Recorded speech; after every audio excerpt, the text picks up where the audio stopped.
without further ado, Senator Talent, thank you so much for coming with us tonight.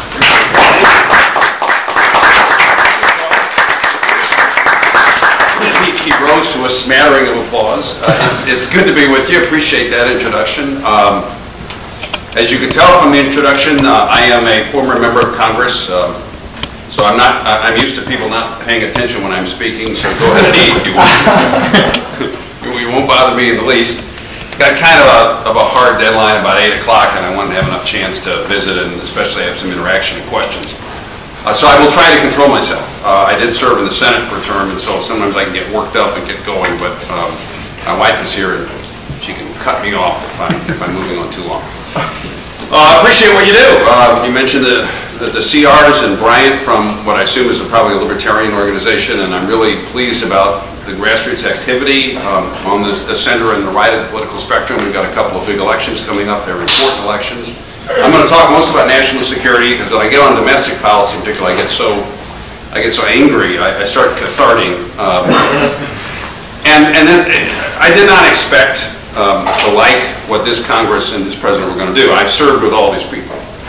The way any of you can tell from my bio, worked with many of them on these measures that, I took the lead in passing. All those passed on bipartisan votes and a number of other things that I did over the years. And I don't and would not have objected or gotten personally upset about, left of center's measures passing. But I am angry at some of the things they're doing that undermine their own interests and violate what they themselves had come to believe during the years that I was in the Congress. And it just, I keep trying to understand what method there is behind what is almost literally madness in Washington, and I can't figure it out. And the poster child issue is the deficit. I mean, in the space of 6 months, they borrowed in 4 different measures close to $4 trillion. This is their number, and obligated us to another $3.5 trillion of spending over the next 10 years, and did it without paying for any of their own priorities. I mean, what executive, what group of leaders burns the credit base of their organization, whether it's a government or a private organization, whatever, and doesn't pay for any of their own priorities? It's just unbelievable, and in violation of their own economic wisdom. Now, I'm not a Keynesian. I'm never going to be a Keynesian. I don't believe government spending stimulates the economy. But even if you are a Keynesian, you're not for pumping up the deficit long term as a matter of policy. I mean, I'm sitting here in a room full of economists. You've read what Larry Summers said in January of 2008. He was Bill Clinton's Secretary of the Treasury, or at least his second, and he said, look, fiscal stimulus to be effective can't increase the deficit substantially long term. I can show you this quote. Why? Well, because it crowds out the credit markets, tends to be inflationary, and undermines long-term growth. Yes, Larry.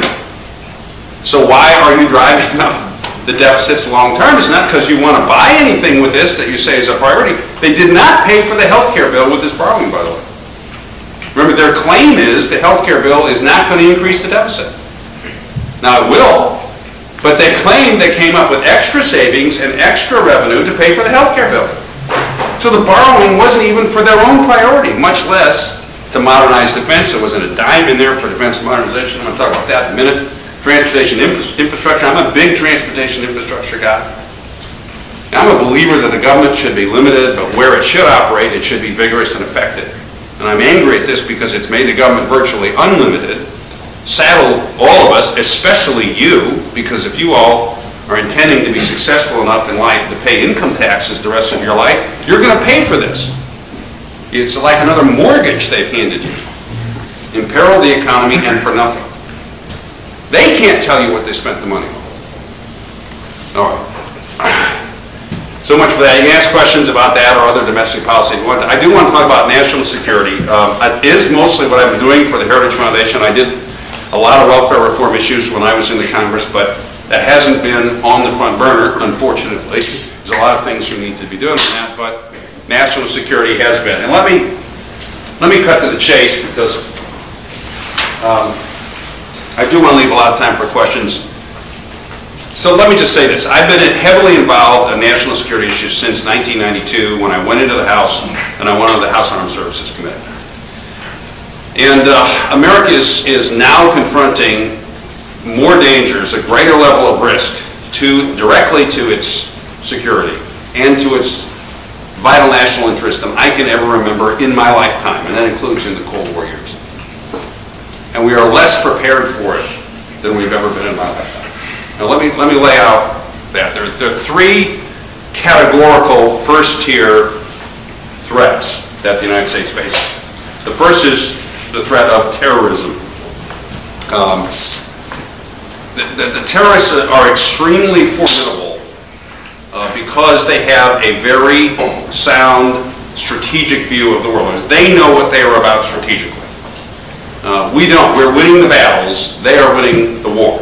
A lot of people believe because that a decentralized group of cells, if you will, without a national state, much less a national economy, cannot threaten effectively and existentially first world type nations. But the opposite is the truth. They are extremely formidable. They are organized in a hardened way so that traditional theories of deterrence don't work against them. They understand strategically what the world is, and they understand the concept of asymmetric weapons, and they're applying it. Now, when I say they understand the world strategically, we still tend to think of the world in terms of nation states and boundaries.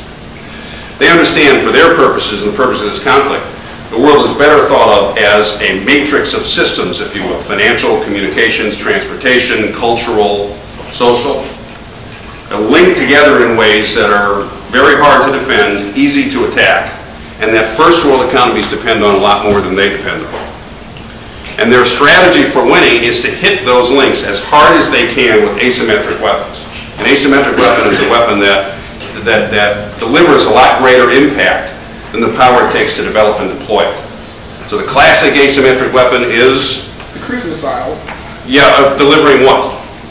It delivers a few 500-pound warhead accurately for a fraction of the price. But asymmetrically, it delivers a nuclear weapon. Okay? Right. A weapon of mass destruction is the classic asymmetric weapon. Typically, we think in terms of nuclear weapons, but also biological weapons, chemical weapons can be. Okay? Now, I'm the vice chairman of the Commission on Weapons of Mass Destruction, Proliferation, and Terrorism. It's the follow-on to the 9/11 Commission, created by Congress to answer a question that was raised by the 9/11 Commission.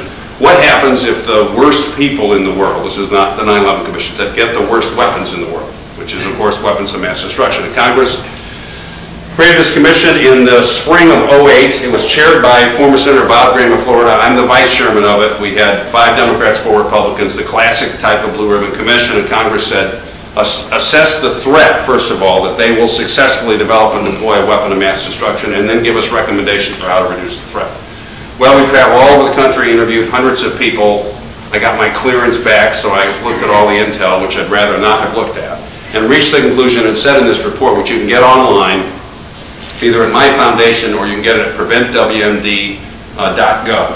Okay, our conclusion was that the danger of a successful WMD attack by the terrorists is growing and will reach a probability in the short term, we estimated by the year 2013. So it'll be more likely than not that they will succeed in attacking with a weapon of mass destruction within 5 years of the time that we issued the report. Okay, there are 4 reasons for that assessment. Number 1, we know from the direct intel that they're trying to get a weapon of mass destruction. I mean, we caught them trying to do it. They had labs trying to develop bioweapons in Afghanistan. Second, they don't have to become some whole new level of organization to get. They can't build a nuclear weapon on their own because they can't get the nuclear material, but they can buy the nuclear material, they can steal it, or somebody can give it to them, and they're trying to get it. Okay? A bioweapon they can get on their own. All you got to do is recruit the best, not the best, a competent life scientist, spend $100,000 on a lab, you can isolate anthrax, weaponize it, etc. So we know they're trying to, they have the organizational sophistication, it fits into their strategy, and the opportunities are proliferating. We're seeing a nuclear cascade around the world, more and more nations developing nuclear weapons and nuclear power, and the life science community is exploding. So that all adds up to the opportunity, the chance that they're going to be able to do it is increasing.